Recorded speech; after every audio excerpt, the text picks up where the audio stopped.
So I looked at your platform and you mentioned common problems. Now, Yes. I'm wondering where you got those common problems because I think they came from us. Yeah, I derived my common problems from the current problems, which I think I'll need a little more creativity from that because you can't just keep getting stuck from us because you grad, right? okay.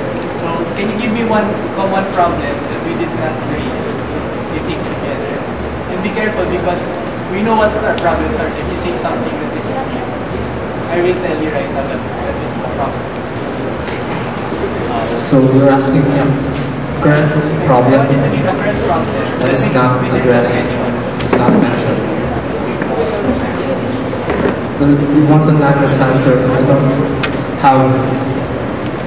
I don't have anything in my mind that is not addressed there because pinag-isipan ko talaga yung platform ko and I think nandun talaga yung mga root problems ng mga ng research na yun.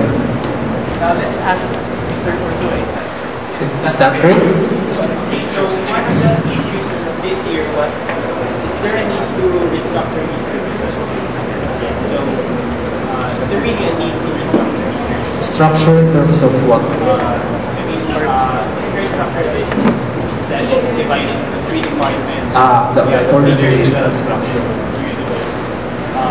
Will this structure work next year, or do you have to structure it once as has been done year after year?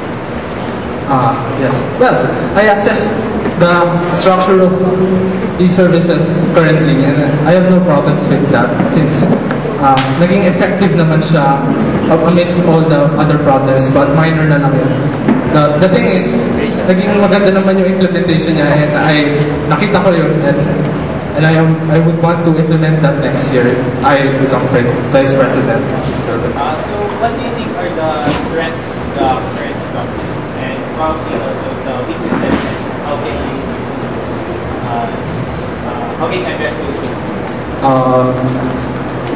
About the AVPs, externals, internals, and research development and training,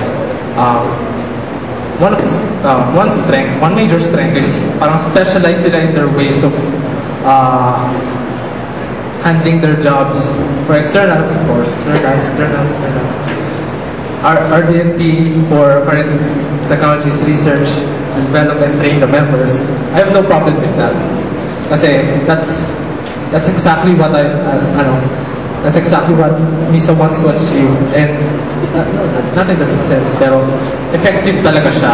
But I guess weakness, may structure pa ba yung pool of members? It's a good way kasi parang equality and oneness. Then project management roles and senior developer roles, which is also good. Weakness, siguro structure sa project team na mismo, parang hindi talaga na-discern kung ano yung PM or sino yung technical stuff, sino multimedia or something, sino dito sa part na to. Kasi parang so minsan PM gets to develop the system. So hindi siya talaga na-train as project manager role. Well, I want to change that. Okay, nung nangyayari kasi ngayon, based sa cluster ninyo, sobrang daming members, pero a portion of it, yun yung natitrain. And a portion of that portion, yun lang yung nade-deploy sa mga projects. Yes. What is different with externals is, di ba, may uncertainty kayo sa mga projects. Like, hindi nyo alam na magkakaroon kayo ng take-off, pero for example, na project, di ba? Like projects ba, may mga specific projects na nakalay. So, anong gagawin mo sa mga members na hindi pa na-train or trained na sila, pero hindi pa sila na-deploy? Paano mo may-empower sila na hindi sila mawala ng gana sa services, stay pa sila doon, gano'n? Well, it's my part as one responsibility of e-services VP is to carefully manage my human resources. So, for example, the highly skilled members, you have to consider yung highly skilled members, you want to yung na-assign mo sa project management roles, and which you can tap their potentials for the next years or next years for this case. EV, beta. Kasi you have to manage their workload in terms of academics, in terms of their other organizational stuff. Kasi minsan hindi lang naman i-serve yung cluster nila, meron silang ibang clusters rin. So you have to manage human resources, role assigning, allocation of per project, recognition, visibility. Last question. Did I answer your question? Thank you.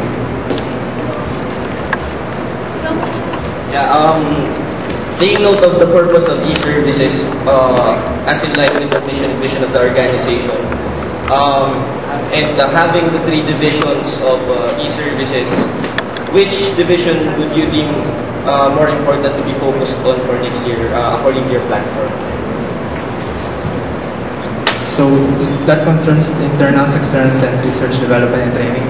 So if I'm forced to choose which cluster or which subcluster I garner mas important, maybe it will match my current platform of member-orientedness, which will be the research, development, and training for the members.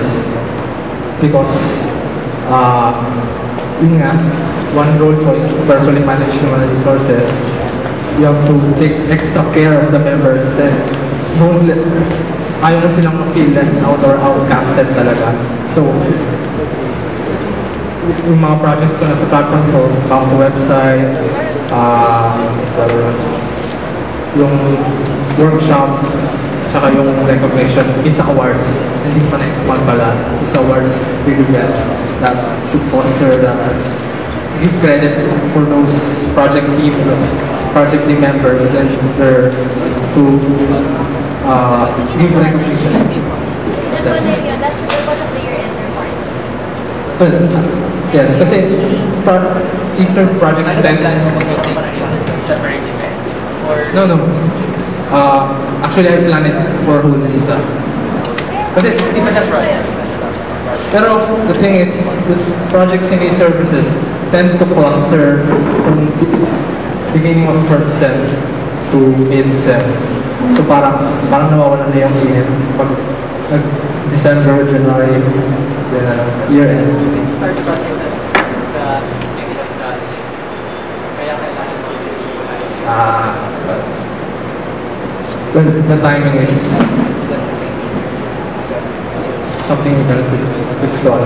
Pero I mentioned in my projects is mga tutorials na na-implement naman this year. So parang ganun din yung case na implement na rin ngayon yung awards. This last question is just a yes or no. But we will know the answer 1 year after. So e-services the whole e-services was able to finish more than 10 projects this year. Can you at least match that?